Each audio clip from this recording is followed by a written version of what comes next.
Who said punk was dead? I got pocket thoughts for you.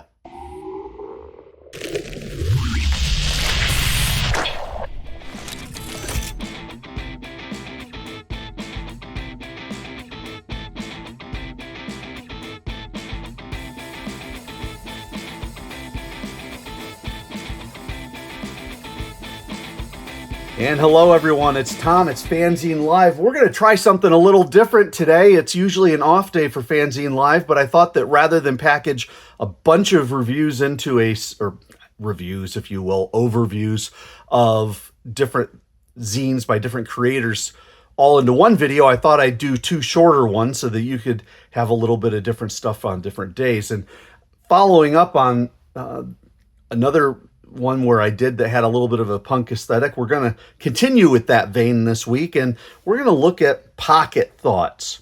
And Pocket Thoughts is out of Canada, as you can see, by an individual. I'm trying to make sure I get it right. Ryan Ewing. And Ryan has sent me, well, I ordered 2 of his zines. Pocket Thoughts 33, his latest edition, and then Pocket Thoughts Annual. And Pocket Thoughts 33, as best I can see, is all by him. Pocket Thoughts Annual is a showcase of zinesters from around the world. I love my world zine, so we're going to take a look at that in a moment. And that was done in 2019. So let's take a look at Pocket Thoughts 33. It is a very loose zine. As far as thematically, as you can see, it's kind of about free speech and about the power of zines and speaking to the ability of zines to express ideas that we may not have otherwise. And it's done with a certain, I don't know, style, panache that I kind of enjoy. I haven't seen a lot of it these days, and to see somebody do it so well is a good time. So, I mean, for example, look at his characters that he has done almost a collage type thing. Maybe put some googly eyes on his paper, doing some funny looking mouths. In this case, he has a person cut out and then he puts a skull over the top. I do like that. And it says here, with a certain punk aesthetic here, "Hi, my name is Ryan. Thanks for picking up the zine. There's a lot to be angry about these days in the world, and you might just see some of those frustrations come to life in these pages. It may seem like the whole world has stopped caring, but I don't believe that. We have zines to help us get through." He does a really good job of integrating almost a multimedia style approach to his zines. And I see this in a lot of homemade zines, but not done to the level that he's done here. So you've got little bits and pieces of information that you can just absorb for itself or take as the whole as the entire page. So like right here, it says, "What time is the right time to be on time if you're being timed?" Or, "The things that come to those who wait are often the things left behind by those who got there first." Or, "In times like these, our little zines are more important than ever, so keep making." It's neat. I mean, he uses words and collage and pictures together in this really chaotic yet expressive manner that I kind of find alluring. I'm a standard guy who grew up on superhero comics, who, had Kurt Swan Superman, which was the cleanest looking comics you think you've probably ever seen. And to see stuff like this, it just looks like an explosion of energy and ideas, and I like it. So anyway, it's all going to end up washed up on a shore somewhere, but you need new shoes for every outfit, don't you? Get grunged at and instead of the name of the company, the thrift store instead. Talking about physical presentation.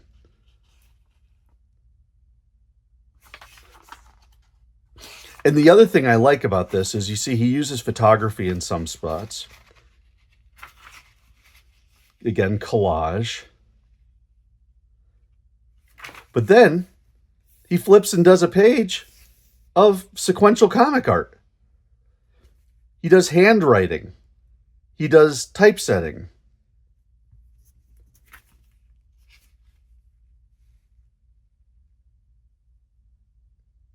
I like this.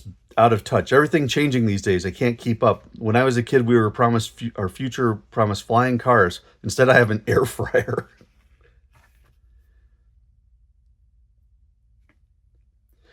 Tons of ideas in this.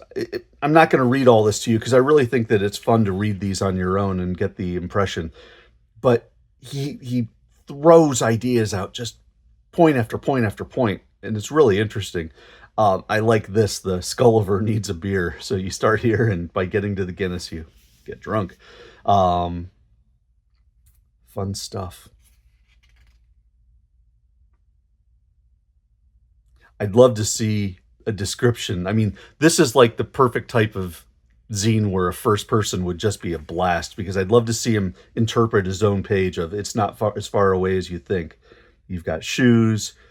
You've got a meerkat. Or excuse me, it's a lemur, my bad. A hand holding maybe a statue. You got a vase of flowers, a skull, a smiley face, all on what looks like the yellow brick road going to nowhere. Check this out. Nothing mattered in the end. You did. You always mattered. Combination of the skull and appears to be the Virgin Mary style of sculpture. Talking about the side of fries.